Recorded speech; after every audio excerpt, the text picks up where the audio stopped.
नमस्ते मेरे प्यारे दोस्तों। बिहार पुलिस एग्ज़ाम के लिए एडिटोरिया का प्रैक्टिस सेट 6 का पूरा वीडियो अपलोड कर चुका हूं और इस वीडियो में मैथ और रीजनिंग का डिटेल सॉल्यूशन करेंगे। तो आप चलिए शुरू करते हैं। पहला क्वेश्चन है कि 25 आदमी 225 मीटर लंबी दीवार को 30 दिनों में बना सकते हैं, तो और कितने अतिरिक्त आदमी 450 मीटर लंबी दीवार 25 दिनों में बना सकते हैं। तो इस टाइप का क्वेश्चन बनाने के लिए एक सूत्र होता है, जिसे उसमें मेन इंटू डी, ये आदमी कितने दिन में काम किया, और नीचे रहता है वर्क, ठीक है। इजकल टू में फिर उसी तरह दूसरा आदमी M2 इंटू D2 बटा W2, दूसरा वर्क कितने दिनों में करेगा। या तो ये सूत्र से कुछ भी पूछेगा तो आप बता सकते हैं, ठीक है। जैसे देखिए इसमें ये पूछा गया है कि 25 आदमी, लिखते जाइए, 25 आदमी 225 मीटर लंबी दीवार, तो जो काम है ना वर्क वो नीचे रखना है, 225 मीटर को 30 दिनों में कर सकता है। तो दिन यहाँ डे से गुना कर दिए बराबर। अब दूसरा सेंटेंस जो कर रहा है कि और कितने अतिरिक्त आदमी, यानी कि 25 आदमी है ये पहले, तो 25 प्लस मान के चलिए x, और x आदमी मिलकर अतिरिक्त आदमी, और कितने अतिरिक्त आदमी 450 मीटर लंबी दीवार, यानी कि काम जो है वो नीचे रख देना है, और कितने 25 दिनों में बना सकते हैं, तो गुना 25, ठीक है। अब इसको कैलकुलेट कर दीजिए, x का मान जो निकलेगा वो आंसर हो जाएगा। तो 25, ये 25 से ये 25 कट जाएगा, और 225 से ये 450 दो बार में कट जाएगा, ये दो गुना हो जाएगा इसमें 30 में, यानी कि 60 हो जाएगा। तो इजकल टू में इधर बचेगा 25 प्लस x, ठीक है। अब ये 25 को इधर घटा दीजिए 60 में, तो x बराबर हो जाएगा 35, यानी कि 35 और व्यक्ति अगर मिल जाएगा तो 450 मीटर 25 दिनों में काम समाप्त कर सकता है। तो इसका करेक्ट आंसर हो गया 35 आदमी। नेक्स्ट क्वेश्चन है कि दो वर्गों का अनुपात क्या होगा यदि उन दोनों वर्गों का क्षेत्रफल का अनुपात ये दिया हुआ है। तो देखिए क्षेत्रफल का ये अनुपात दिया हुआ है, यहाँ पे थोड़ा सा मिस प्रिंटिंग है कि दो वर्गों के परिमाप का अनुपात क्या होगा, यहाँ परिमाप होना चाहिए था, ठीक है। परिमाप का अनुपात क्या होगा यदि क्षेत्रफल इतना दिया हुआ है। तो परिमाप का अनुपात क्या होता है, परिमाप होता है 4 इंटू एक भुजा, ठीक है। तो दूसरा दो वर्ग है तो 4 इंटू एक हो जाएगा दूसरी भुजा। तो इस तरह से 4 से 4 कट जाएगा, यानी कि A1 यानी कि पहली भुजा और दूसरी भुजा का अनुपात जो होगा वो परिमाप का अनुपात होगा। तो पहली और दूसरी भुजा निकाल लेते हैं। क्षेत्रफल अगर दिया हुआ है क्षेत्रफल का अनुपात, तो भुजा क्या होगा, भुजा बराबर होता है रूट अंडर, जो वर्ग का क्षेत्रफल होता है उसको रूट में कर देते हैं। जैसे भुजा स्क्वायर होता है क्षेत्रफल, ठीक है। तो जब इस पर रूट लगा देंगे तो वो भुजा निकल जाएगा, ठीक है। तो अगर यहाँ क्षेत्रफल का अनुपात दिया हुआ ये, तो वर्गमूल इसका निकाल दीजिए तो वो भुजा का अनुपात निकल जाएगा। तो 1 का वर्गमूल 1 ही हो जाएगा और 2 का वर्गमूल हो जाएगा √2। तो यही हो गया परिमाप का अनुपात। इसका करेक्ट आंसर हो गया A। नेक्स्ट क्वेश्चन है कि पानी को 10 रुपये प्रति किलोग्राम के दूध में किस अनुपात में मिलाया जाए कि मिश्रण का अनुपात मूल्य, मिश्रण का जो औसत मूल्य है 6 रुपये प्रति किलोग्राम हो जाएगा। तो इसको एलिगेशन मेथड से बनाते हैं, यानी कि मिश्रण वाला मेथड जो होता है ये एलिगेशन मेथड ऐसे होता है कि यहाँ जो पहला का जो है दूसरे का और औसत यहाँ बीच में लिखाता है। तो बोल रहा है कि पानी को 10 रुपये प्रति किलोग्राम दूध के साथ मिलाते हैं। तो देखिए पानी का जो मूल्य होगा वो 0 होता है, पानी का 0 हो गया, और दूध का है 10 और औसत मूल्य कितना है 6। तो इस तरह से निकल जाएगा। ये दोनों का अंतर लिखते हैं यहाँ, ये दोनों का अंतर यहाँ लिखते हैं, 10 में से 6 गया 4, और ये 6 और 0 और 6 का रेशियो कितना हो जाएगा 6, जो अंतर हो जाएगा 6। तो अब 4 और रेशियो 6 हो गया। अब यही अनुपात जो होगा वो आंसर होगा। तो इसको थोड़ा सा कट कर दीजिए, तो यानी 2:3 में कट जाएगा। तो इसका आंसर हो गया option number A। Next question है कि साहिल के पास कुछ खरगोश एवं तोता है, यदि कुल सिरों की संख्या 60 है तथा पैरों की संख्या 150 है, तो उसके पास कितने खरगोश है। तो देखिए इस टाइप के जब भी क्वेश्चन आएगा तो एक 2 पैरों वाली रहता है, एक 4 पैरों वाली रहता है। तो जैसे कि इसमें जो पूछा गया है कि उसके पास कितने खरगोश है, तो खरगोश 4 पैर वाला है, तोता 2 पैर वाला है। तो जब 4 पैर वाले का जब पूछे संख्या कितनी है, तो वो 4 पैर वालों की संख्या बराबर हो जाता है लेग माइनस हेड इंटू, यहाँ पर यहीं पे ध्यान देना है, हेड इंटू करना यहाँ 2। जैसे 4 पैरों वालों की संख्या निकालना है तो माइनस में 2 वाले को घटाएंगे, यानी कि 2 गुना करेंगे, ठीक है। और अगर यहाँ 2 पैरों वाले की संख्या पूछता तो यहाँ हेड इंटू 4 करते हैं। अब बटन में 2 ही रहेगा, ये रहता है। तो लेग कितना है, पैरों की संख्या है 150। अब ये फॉर्मूला पर बैठा दीजिए, 150 माइनस हेड इंटू 2, तो हेड कितना है 60, 60 गुना 2 करेंगे 120। अब बटन में 2, बटन में हमेशा 2 ही रहेगा। तो इसका अंतर हो गया 150 में से 120 गया तो 30, अंतर कितना हो गया 30, और 2 से ये कट जाएगा तो कितना आ जाएगा 15, यानी आंसर आ जाता है 15। तो खरगोश की संख्या कितनी हो जाएगी 15, option number C. Next question है कि एक ट्रेन 25 मीटर प्रति सेकंड की चाल से जा रही है, तो इसकी चाल प्रति किलोमीटर प्रति घंटे में कितनी होगी। तो देखिए मीटर प्रति सेकंड है 25, यानी 25, किलोमीटर में 18 × 90, इसका करेक्ट आंसर हो जाएगा डी। देखिए कैसे निकलता है, सिंपल में आपको तो जब निकाल के अभी बता देते हैं, लेकिन आपको ध्यान देना है 5 का जो गुना रहेगा मीटर प्रति सेकंड, उसको फिर 18 से गुना कर दीजिए। जैसे 5 25, 5 बार गुना है तो 18 को 5 बार गुना कर दीजिए, उसका आंसर आ जाता है। निकलता कैसे, जैसे देखिए मीटर प्रति सेकंड है तो इसको किलोमीटर में बदलना है तो 18/5 से गुना कर देते हैं, तो 5 से ये 5 कट गया, तो 18 × 5 = 90 किलोमीटर प्रति सेकंड आ गया, ठीक है। अगर किलोमीटर प्रति सेकंड में है तो मीटर प्रति सेकंड में बदलना है तो 5/18 से गुना करते हैं, ठीक है। यानी कि ऐसे समझिए, जैसे बड़का में बदलना है, अभी किलोमीटर में बदलना था, मीटर प्रति सेकंड में दिया हुआ है, किलोमीटर में बदलना है, बड़का में बदलना है तो बड़का से गुना। ये देखिए 18/5 ये बड़का है, बड़ा है तो बड़का से गुना, छोटका में बदलना है तो छोटका से गुना, ये ध्यान रखना है। नेक्स्ट क्वेश्चन है कि 25 पैसे और 50 पैसे 1 रुपये के 360 सिक्कों के मूल्यों का अनुपात इतना है। देखिए ये क्या दिया हुआ है, मूल्यों का अनुपात, मतलब मूल्यों का अनुपात ये दिया हुआ है, लेकिन संख्या और रेशियो में हम लोग इसको मतलब बराबर करके निकालते हैं, कोई भी बनाते हैं प्रॉब्लम को। तो ये 360 संख्या में दिया हुआ है सिक्कों की संख्या, तो इसको भी हम संख्या में बदलेंगे। जैसे अनुपात 5, 8 और 9 है, तो इसको संख्या में अगर बदलेंगे तो देखिए 25 पैसे वाले जो है, तो अगर मूल्य में है 25 मूल्य में बदलना है, यानी कि सबको रुपये में बदल देना है, ठीक है।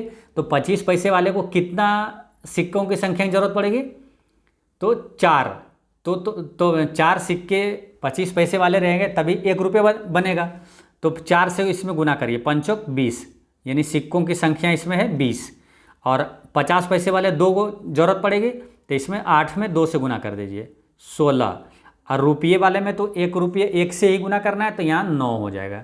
तो यानी सिक्कों की संख्या का अब रेशियो ये आ गया, 16 × 9 = 25, 25 × 20 = 45, यानी 45 बराबर सिक्कों की संख्या कितना दिया हुआ है 360।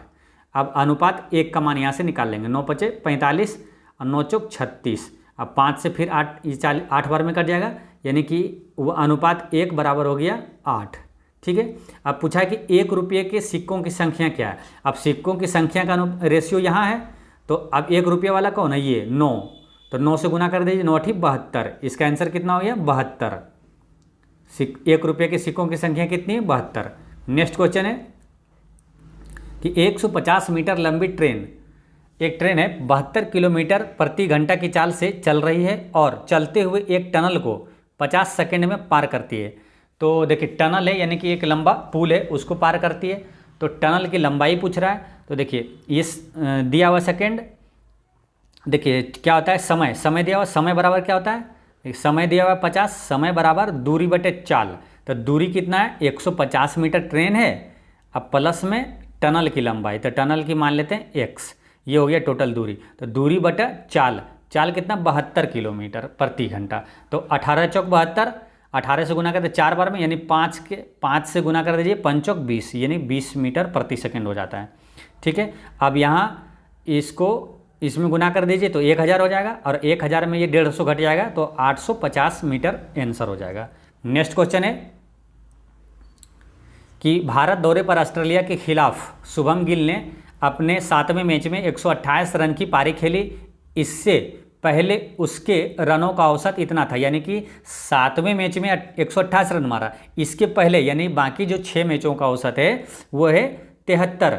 तो देखिए पूछा कि अब नया औसत क्या होगा, तो देखिए 6 पहले का है, 6 कुल रन निकाल लेंगे तो 6 गुना 73 पहले का है, प्लस हो जाएगा 7वें में मारा 128। अब ये कुल रन हो गया।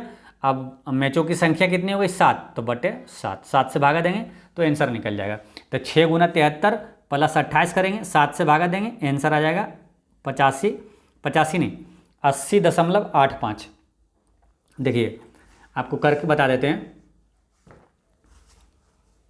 जब इसमें गुना करेंगे 6 गुना 73, 6 गुना 73 जब करेंगे तो 6 गुना 73 कर दीजिए तो 6 तिया 18, 6 सती 42, 1 43 प्लस 128। अब ये दोनों को जोड़िए, 8 8 16, 16 बाकी एक 2 3 5 और 1 6 और 4 1 5, 566। अब 7 से भागा दीजिए, 7 8 56। अब ये 56 कट गया। अब सिंगल अंक है यहाँ तो एक शून्य बैठा दीजिए, ठीक है।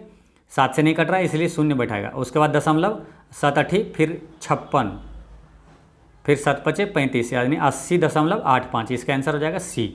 नेक्स्ट क्वेश्चन है कि किसी मूलधन पर 8% चक्रवृद्धि ब्याज की दर से 2 वर्ष का चक्रवृद्धि ब्याज तथा साधारण ब्याज का अंतर 8 रुपया है, तो धन कितना होगा। देखिए जब चक्रवृद्धि ब्याज और साधारण ब्याज का अंतर दिया हुआ है, रेट भी दिया हुआ है, वर्ष भी दिया हुआ है, तो सिंपल एक सूत्र होता है। जैसे 2 वर्ष के लिए चक्रवृद्धि ब्याज और माइनस साधारण ब्याज का जो अंतर होता है, इसका सूत्र लिख दिए 2 वर्ष के लिए P इंटू आर स्क्वायर बटा 100 स्क्वायर। ये फार्मूला से आसानी से बन जाएगा।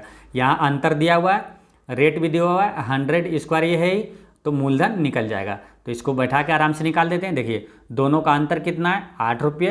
अब फिर P इंटू यानी P into R square, R कितना है 8 यानी 8 8 64 आर स्क्वायर बटे 100 स्क्वायर यानी 100 गुना 100। अब 8 से इसको काट दीजिए, 8 8 64। अभी 4 से काटिए 2 बार में, 4 से इसको काटिए 25 चौक 100 और 2 से इसको काट दीजिए 50। अब यानी कि 25 गुना ये 50, तो 25 पचे 125 यानी कि 1250। तो इसका आंसर आ गया 1250।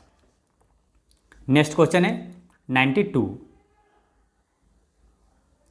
92 में है कि एक वृत्त की त्रिज्या में 20% की कमी करने पर इसके क्षेत्रफल में कितने प्रतिशत की घटोतरी होगी।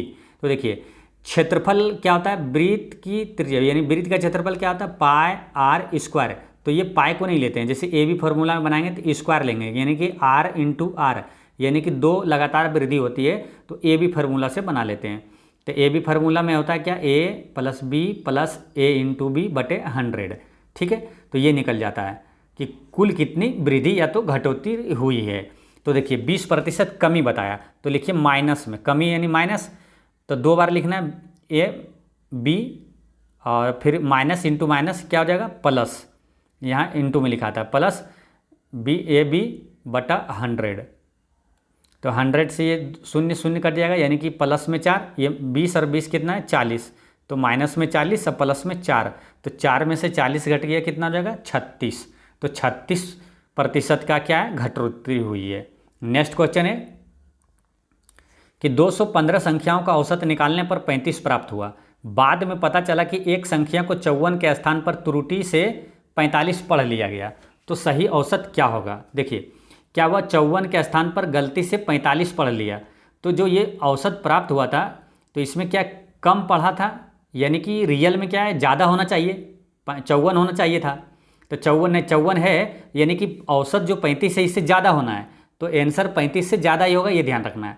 अब कम कितना पड़ा, तो 45 और 54 में अंतर कितना है 9 कम पड़ा। अब भागा दीजिए कितने से संख्या, अब औसत में कितना कम पढ़ लिया गया, तो संख्या से भागा देंगे, 215 से भागा देंगे, तो 215 से जब इसमें लगाएंगे तो यहाँ ऊपर सिंगल अंक है, तो इसको लगाने के लिए पहले दशमलव करेंगे तो एक शून्य आएगा, तो फिर भी नहीं लग रहा, तो एक फिर शून्य यहाँ बैठाएंगे तो अब लगेगा।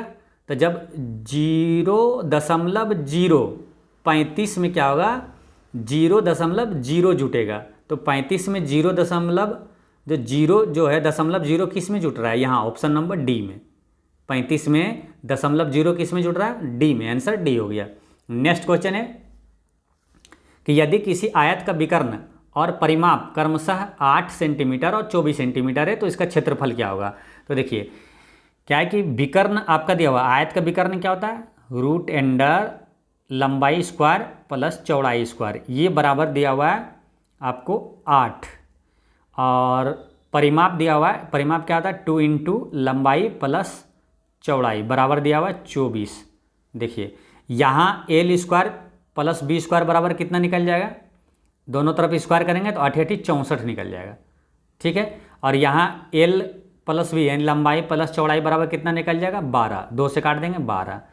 यानी कि ऐसे समझिए फिर से कि L square plus B square बराबर है कितना, 64, और लंबाई प्लस चौड़ाई बराबर निकला है 12। तो अब क्या है कि एल भी निकाल सकते हैं ए प्लस बी के होल स्क्वायर फार्मूला पर। तो ए प्लस बी के होल स्क्वायर करेंगे तो 12 12 44 से बराबर ए प्लस बी के होल स्क्वायर बराबर क्या हो जाएगा, ए स्क्वायर प्लस बी स्क्वायर यानी कि 64 प्लस 2ab 2lb।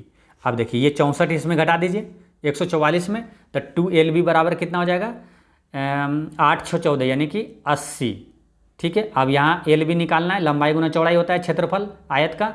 तो यहाँ 2 से काट देंगे तो लंबाई गुना चौड़ाई बचेगा, 2 से यहाँ 80 कट जाएगा तो यानी 40, यानी लंबाई गुना चौड़ाई बराबर 40। इसका आंसर कितना हो गया, 40 सेंटीमीटर स्क्वायर इसका क्षेत्रफल हो जाता है। नेक्स्ट क्वेश्चन है कि 169 फिर यहाँ 25 यहाँ 144। तो पहला दृष्टि से ये लग रहा है कि 169 ये 13 का वर्ग है, ये 5 का वर्ग है, तो फिर 144 से ये 12 का वर्ग है। तो जैसे कि ये 13 का है तो 8 घटा दिया तो 5 का ये वर्ग लिख दिया, ये 12 है तो 12 का वर्ग है, 12 में 5 घटाते हैं 7, 7 का वर्ग करते हैं तो ये ऑप्शन में है नहीं, तो इस फॉर्मूले से नहीं बनेगा। तो दूसरा देखते हैं, ये क्या किया, 169 यानी 13 का स्क्वायर है, तो 13 का स्क्वायर में 12 का स्क्वायर घटाते हैं यानी कि 144 घटाते हैं तो ये आ जाता है, यानी कि 13 का जो स्क्वायर है ठीक उसके पहले वाले के स्क्वायर वर्ग घटा दिया गया है, ठीक है। उसी प्रकार इसमें करके देखते हैं, ये 12 का स्क्वायर है 144, इसके ठीक पहले कौन आता है, 11, 11 का स्क्वायर इसमें घटा दीजिए तो आता है 3 और 2 23, ऑप्शन में 23 है, तो आंसर हो गया सी। नेक्स्ट क्वेश्चन है कि किसी सांकेतिक भाषा में पोलो को इतना लिखा गया। अब देखिए पोलो को इतना कैसे लिखा गया है, जैसे पी है, ठीक है, तो पी में MNOP यानी कि माइनस किया है, ठीक है। फिर ओ में क्या किया, माइनस किया है, NO होता है ना, ओ में माइनस किया है। फिर एल में क्या किया, LM ये प्लस कर दिया है।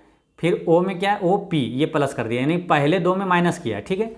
तो पहले 2 में यहाँ माइनस करिए, OMNOP यानी N आएगा, अब POP यानी O आएगा, NO तो NO किस में, ऑप्शन नंबर सी में, इसका करेक्ट आंसर हो गया सी। नेक्स्ट क्वेश्चन है कि ए का अर्थ माइनस है और बी का अर्थ भागा है और सी का अर्थ प्लस है, तो डी का अर्थ ये है, तो इसका हल करना है। तो सिंपल है, बनाते जाइए अपने बन जाएगा। 8 देखिए यहाँ बी, तो बी का अर्थ यहाँ क्या है देख लीजिए, भागा, तो भागा में 3 को, यहाँ 3 है, 3 को भागा में दे दीजिए।